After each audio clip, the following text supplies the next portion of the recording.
Assalamualaikum warahmatullahi wabarakatuh. Selamat datang di channel Tabloid Megapolitan Suara Perkata. Jangan lupa subscribe and like.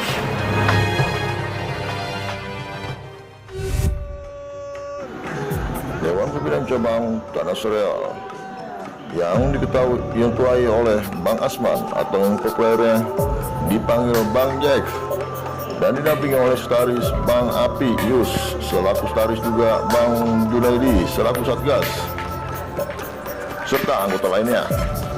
Setiap malam di bulan Ramadan melakukan acara keliling mengundang warga untuk sahur. Mereka membuat beberapa kelompok karena di wilayahnya cukup luas, dan Forkapi Tanah Sereal juga sedang mempersiapkan acara berbagi takjil Forkapi dari rakyat dan manfaat untuk rakyat, serta menjadi contoh kebaikan untuk organisasi masyarakat lainnya di sekitar Indonesia. Bang Marwan, Sekretaris DPD Forkapi Kota Bogor, melaporkan kepada tim media Forkapi mulai pukul 2.30 waktu Indonesia Barat ini hari apa yang dilakukan para anggota Forkapi. Ternyata para anggota Forkapi, para komunikasi Betawi sudah bersiap keliling kampung bangunkan warga untuk sahur Bogor dengan membawa alat ember, cakas, pentungan, dan peralatan dapur hingga gagang golok.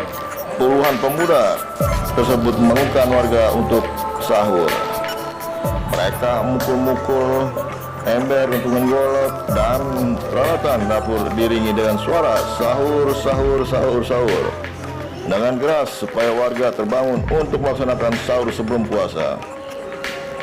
Meskipun ada wabah corona, pastinya ikuti peraturan pemerintah bersama puluhan pemuda di kampungnya. Tetap semangat mempertahankan tradisi untuk menjaga kehangatan dan keamanan kampung.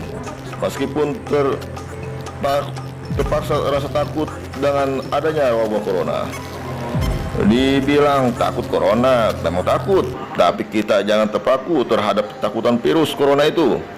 Dengan cara ini justru kita bisa menjaga dan menghangatkan suasana kampung supaya aman, supaya kita juga beribadah dengan nyaman juga seperti itu. Dan demikian, Bang Marwan, Sekretaris DPD Forkapi Kota Bogor melaporkan.